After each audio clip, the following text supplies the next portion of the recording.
hoje vamos falar de transtorno do sono, é isso mesmo? Vamos falar sobre alguns problemas do sono na criança, no adulto, né? Aquele sonambulismo, né? Que muitos de vocês já... Até em desenho, né, Gi? Sim. Aquele desenho do Pateta, Pato Donald, que fica assim, assim, ó. É mito ou é verdade isso aqui? Eu queria saber, gente, alguém já pegou alguém andando assim? Por que eles falam que anda assim? Anda mesmo, doutor, ou não? Ah, vou te falar, é mito, tá? Já adianto pra vocês. Ai, tá vendo? Né? Isso é muito caricato, né? Do desenho, aquele sonâmbulo que tá com a mãozinha pra cima. Gente, vamos baixar essa mão, que é mito, tá? Mas eu vou explicar pra vocês um pouquinho do sonambulismo e outras Então problemas. é o seguinte, se você pegar aí a mulher ou o marido chegando de casa assim, ou o filho fazendo assim... Tá simulando. Tá simulando, é mentira. Pra falar, pode baixar o braço aí. Tu não me engana não, viu? Porque é mito, já Tá gostei. voltando de onde? Tá voltando de onde? Pode fingir. Não, peraí, a pessoa faz assim, ó. Pega água gelada e joga pra você ver se a pessoa não acorda rapidinho. Mas vamos lá, vamos começar o quadro, né? Entender do cérebro com a doutora Francine Mendonça, vai.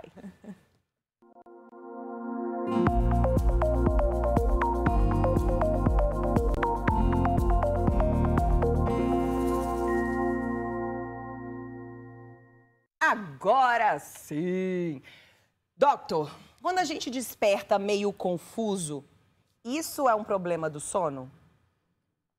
Gi, isso pode ser sim um problema do sono, tá? Para explicar melhor isso para vocês, que esse problema que você fala, a gente chama de despertar confusional, é até mais frequente na infância, mas pode ocorrer no adulto. Mas para que vocês entendam melhor, a gente precisa explicar que o sono ele é dividido em fases, não é, Gi? Isso. REM. Então, é o REM e o não REM. Muito É bem o REM lembrado. e o não REM. Isso. A gente tem a primeira fase do sono, que é até dividida em 3 fases. Aquele estágio de sonolência, aí depois vem o sono leve e o sono mais pesado. E aí depois você tem a outra fase do sono, que é o sono REM, tá? Então, nós temos que é a fase dos sonhos, tá? Sim. Ok. Então, na primeira fase do sono, não é? A gente tem alguns transtornos. Por exemplo, o despertar confusional. E o que acontece? Nessa fase, a gente tem um mensageiro para inibir a gente, né? Inibir os nossos sentidos, deixar a gente na inatividade. Não é que é o estágio de sono, mas no cérebro ainda tem aquela atividade elétrica. E o que acontece? Muitas vezes, né, existe um pequeno despertar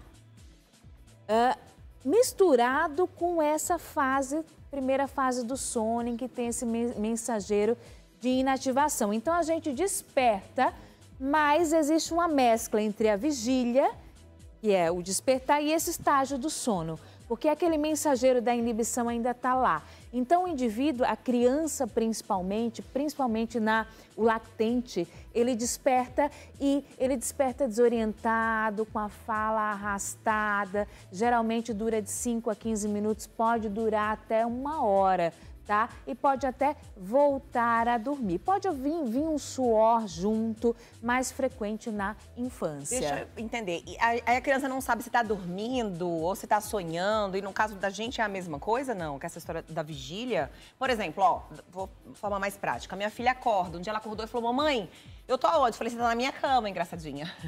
Que ela acorda e ela sempre dá esse migué. Ele fala, não, mamãe, eu não vi que eu tava aqui. Não vi vindo pra cá. Então, pode ser verdade, então. Ótimo. Então assim, não é tanto um despertar confusional da Pietra, mas a Pietra, né? A Pietra é a filhinha dela. Mas assim, pode sim ela despertar e ainda tá sob efeito daquele mensageiro da inibição que é lançado pelo cérebro para deixar a gente mais quietinho. Isso pode acontecer, tá? Mas esse despertar confusional é um pouquinho mais marcado com essa fala arrastada, com essa desorientação. Por exemplo, você falou da Pietra, mas ela já te reconheceu, Sim. Só não soube mais ou menos onde estava. Sim. O despertar confusional realmente ele fica um pouco mais confuso. Tá, né? esse despertar confusional, falei certo, doutor? Alô? Isso é quando a gente acorda ou no meio da noite? Isso geralmente é na primeira fase da noite. Tá? Que é na primeira fase do sono. Tá bom? Então pode vir. Mas é mais frequente em criança. Inclusive o terror noturno, gente. O terror noturno também Sabe aquela criança que ela de repente começa a gritar, começa a emitir grunhidos e começa a ficar a pupila dilatada, começa a suar, tá? Então o pai fica assustado, né? Porque a criança, ela parece que tá numa luta, numa fuga, não é? Como se estivesse em perigo, tá? Que também pode durar em minutos e até 1 hora, mas geralmente vem com esse suor, a criança fica taquicárdica, é o terror noturno. Na primeira e na segunda infância tende a melhorar. Esse terror noturno tem alguma coisa a ver com pesadelo? É diferente, tá? O pesadelo geralmente é da segunda fase do sono, tá? Mas é uma atividade cerebral um pouco mais acentuada nessa segunda fase do sono e que geralmente está relacionada a experiências desagradáveis. Mas geralmente não faz o indivíduo despertar. Não tem movimentações anormais. Pode até despertar, mas não gera essa movimentação anormal, nem tem essa aceleração do coração, nem tem esse suor excessivo. Tá? Geralmente você tem o pesadelo, aquela experiência ruim, né? Corrigindo, você pode até despertar, mas não gera essa movimentação, esse grito, né? Essa movimentação anormal, essa taquicardia, esse suor difuso, isso é mais evidente no terror noturno, tá? São diferençazinhas, né? Sutis aí. Vamos entender então o que é o sonambulismo, não é aquilo assim, a gente já sabe. O que é o sonambulismo, Dora? O sonambulismo, né, tão caricato aí nos desenhos da Disney, né?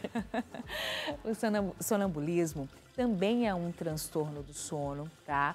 Em que o indivíduo, ele é diferente, ele começa, é como se o cérebro ele perde a capacidade de inativar os nossos movimentos. Então, o indivíduo ele é capaz de sentar, ele é capaz de andar, ele é capaz até de ir até a geladeira, por exemplo, até de abrir uma porta, e tem relatos de até ligar o carro e dirigir. Então, a gente entende que é um estado em que a musculatura está ativada, né? Então, a parte que coordena o movimento, mas o indivíduo ele não tem consciência disso. Inclusive, ele não tem memória desses movimentos. Olha que interessante. O que o sonambulismo acontece? Eu já fui sonâmbula. Faz muito tempo, eu ligava a televisão e ficava em frente lá, assim, assistindo. Minha mãe falava, meu Deus, a pessoa ligou a televisão, tá aqui sentada. Ficava tudo, né? Ficava lá, com o olho fechado. Por que isso acontece? Aí depois nunca mais, não que eu saiba, eu não tenho mais. O que acontece? É fase? Você descreveu bem, né? Existe uma predisposição genética, tá, gente?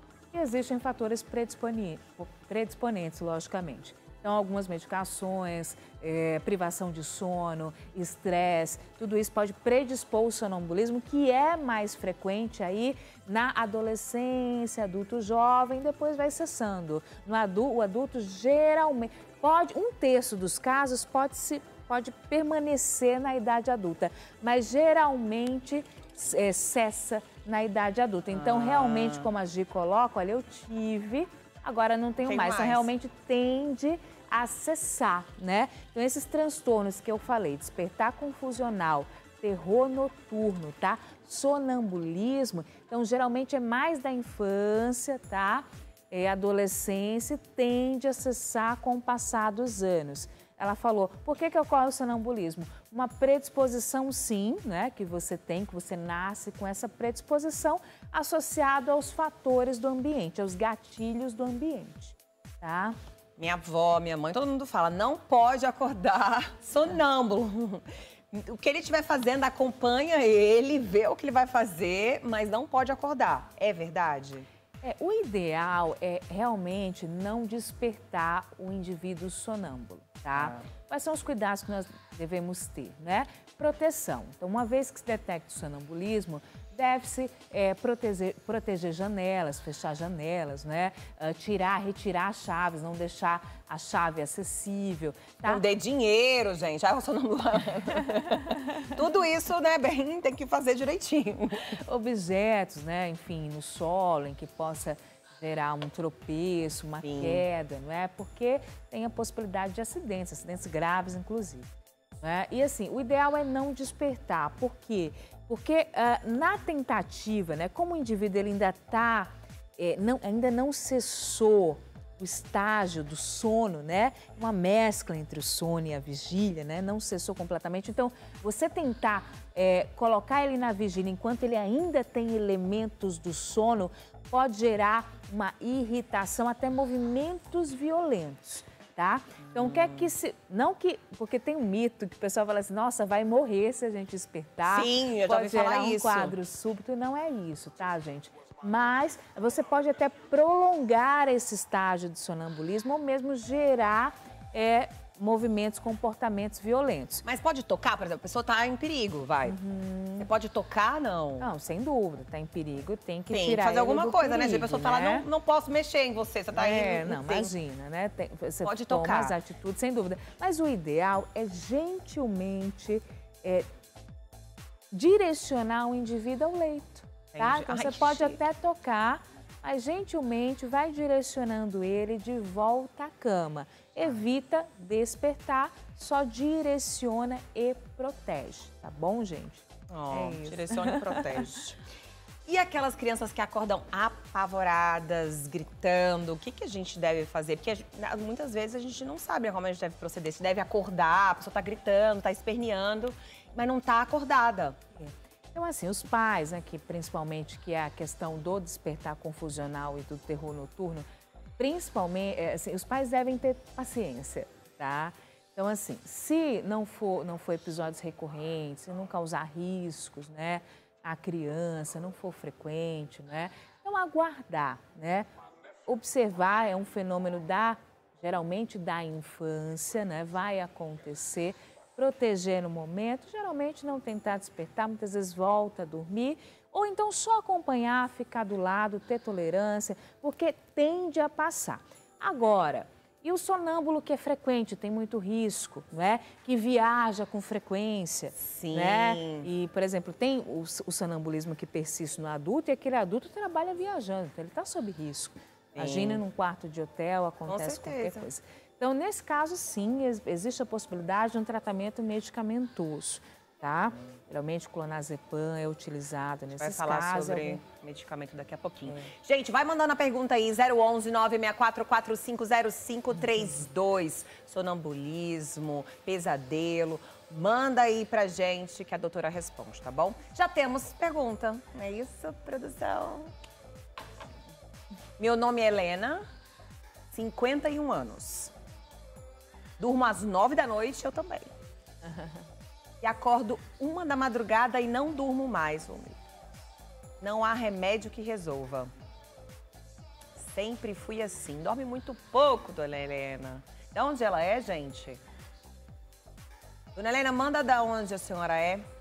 Aí é ruim, né? Aí já é insônia, né, doutora? É isso, exatamente. Ela tem até uma insônia que a gente chama insônia terminal. É aquela insônia que o indivíduo programa para despertar às 5 e acorda às 3, né? Então, no caso dela, certamente ela falou que nenhum medicamento resolve. Então, assim, você vê que ela dorme às 9 e acorda às 1, né? Ela tem mais ou menos aí 4 horas de sono. 4 horas é muito pouco, né? Ela dorme 4, é pouco. Existem, logicamente, aqueles dormidores curtos, né? Que necessitam de um tempo menor para ter um sono reparador e exercer suas atividades, ficam tranquilos. Mas isso é a minoria da população, tá? Então, nesse caso da dona, né, a questão da insônia, a gente precisa fazer um estudo detalhado. É difícil opinar diretamente, dona Sônia. Você tem uma insônia terminal? Tem, tá? Mas é preciso, num consultório de neurologia, avaliar a tua história, as tuas características. Por exemplo, a depressão, os indivíduos depressivos, eles tendem a despertar, tendem a ter insônia terminal, por exemplo. Né? Então, a gente precisa observar se é um quadro crônico, quais medicações, quais tratamentos já foram utilizados, a questão da higiene do sono, se ela está dormindo em locais adequados, sem barulho, se tem luz no quarto. Sabe que a luz no quarto inibe o hormônio do sono, a melatonina. Então, é complexo. Precisa, sem dúvida, procurar um profissional, né, um especialista em sono, para um neurologista, uma psiquiatria também tem uma subespecialidade nessa área, para poder estar avaliando e poder te diagnosticar melhor. Existem terapias medicamentosas e ainda as não medicamentosas, gente. Porque na insônia a gente indica o que a gente chama de terapia cognitiva comportamental. Não é só o remédio. Com certeza. Né? É a terapia tem que ver o que está também. causando a insônia, né? Só, né? Porque muita gente vai lá e toma um remédio e vai dormir. Mas o que está causando essa insônia? O que está por trás disso? Exatamente. É aí que você tem que investigar. Viu, Exatamente. dona Helena, de Porto Seguro, Bahia? Ô, terra boa. Coisa boa. Vai no mar, toma um banho, fica lá, olha, falar em Bahia, em praia, gente, na hora baixa, assim, me dá vontade de dormir, dar um soninho. Espero que você resolva seu problema, tá, dona Helena? Mais mensagens, vai na tela. Tenho muita apneia do sono. Poderia falar sobre... Maria do Socorro, Aracaju, Sergipe. Eu gosto assim, hein? Brasil inteiro participando. Aracaju, que delícia, Dá pra falar né? um pouquinho, doutora? A gente vai fugir um pouquinho do transtorno do sono pra apneia. Depois a doutora fala mais, ela vai dar uma pitadinha aí. Ah, mas a gente tem que atender vocês, né? Que estão nos assistindo, sem dúvida. Em relação à apneia do sono, já existem... A causa principal é a obstrutiva, não é? É quando você deita aí, nosso aparelho aqui da laringe, da faringe, cai, a língua cai, obstrui o fluxo de ar e o indivíduo desperta. Então pode gerar despertares, aquele despertar que o indivíduo acorda como se tivesse afogado, não é? Porque falta o oxigênio, o cérebro entende que está faltando e dá o estímulo para despertar. Ou até microdespertares. Tá? Então, geralmente tem uma associação com ronco, né? Então, geralmente quem tem apneia ronca, tá? Geralmente, mas nem todo mundo que ronca tem apneia, tá, gente? Apneia obstrutiva. E, logicamente, em relação ao tratamento, quando é leve, você pode tomar medidas não, digamos assim, de adaptação, né? Mas quando é moderada, grave, o tratamento é com aparelhinho CPAP, que gera pressão nessas vias aéreas, impede que as suas vias da respiração elas fiquem obstruídas e, consequentemente, gere esse despertar. Tá? A apneia precisa ser tratada porque é fator de risco para uma série de doenças, né? Como AVC, né? Alterações cardíacas, até obesidade que está relacionado, tá? E perda de peso, tá, gente? Quem tem apneia do sono tem que perder peso, que é um dos tratamentos, inclusive. Doctor, eu vou te convidar pra gente ir pro telão, porque a gente tá bombando de pergunta. Enquanto isso, a gente vai bater papo, vamos tentar responder um monte de perguntas. Não falo todas, né, gente, que o tempo é curto, mas a gente vai responder o maior número aí de questões. Excelente. Mas antes, sabe aquelas pessoas que dormem, aí sonham que estão batendo, chutando? Isso é uma pessoa que dorme mal? O que a gente deve fazer? Olha, acordar com soco, né, gente? Alguém já passou por isso? Vai falar, o que é isso que tá acontecendo? Você que tá dormindo aí com seu parceiro e de repente leva uma batida, vê que ele movimenta muito, leva ele num profissional, num neurologista, tá, gente? Porque existe um transtorno do sono, esse é do sono REM, tá? A gente chama que é transtorno comportamental. Então, ele tá com alteração do comportamento do sono nessa fase que é o sono REM. Então, ele bate, ele age como se tivesse num sonho ou num pesadelo. Brigando. Então, ele fala, ele grita, ele movimenta, ele bate no parceiro, às vezes até cai da cama, se machuca. Tem riscos, tá, gente? É um transtorno, sim, e tem tratamento, tá? Tratamento medicamentoso, inclusive. Doc, como que a gente sabe que sei lá, foi uma vez só, ou se é recorrente? Assim, por exemplo, ele teve uma vez só, mas não teve mais. Deve procurar mesmo assim um especialista? Olha, uma vez só, não teve mais, observa, né? Tá. Mas se tornar frequente, né? Tá frequente, porque atrapalha não só o indivíduo que tem o transtorno, que não vai ter um sono inteiro, né? Isso vai gerar até problemas durante a vigília dele, né? Porque ele não teve lá um sono reparador, mas também o parceiro, que passa a ter insônia.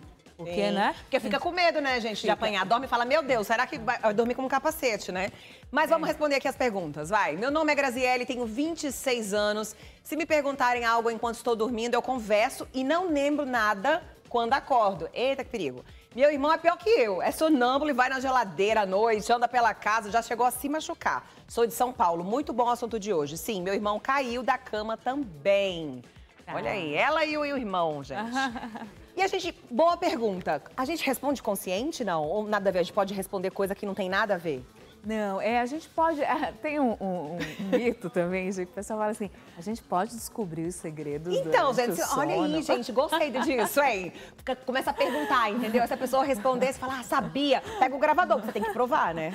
Geralmente não, o discurso é desconexo, a fala é desconexa, tá, gente? Muita gente, a gente desperta, mas é como eu falei, ainda tá naquela presença daquele mensageiro da inibição que o cérebro lança no sono. Então, ele não foi ali depurado, ele não foi dissipado. Então, a gente tem a vigília, mas ainda está imerso com esse mensageiro do sono inibitório. Então, por isso que a gente fala um pouco desconexo, tem uma desorientação e depois vai, né? E muitas vezes tem essa perda da memória, não recorda. Não né, recorda. Fala, ai, não lembro nada. A coisa vai nesse lugar aí. Tá? Mais uma perguntinha para encerrar. A minha pergunta é, dormir muito tarde atrapalha o sono? Tenho tido uma rotina de estar dormindo às 2 da manhã e acordar às 8. Atrapalha a saúde, pois não medindo o casal, tenho 33 anos. Pois não medindo, casando... cansado. Não me sinto. Não me sinto cansado. Tenho 33 anos. Wagner de Carapicuíba. Olha aí, um big close. Adorei, Wagner. E aí, doctor?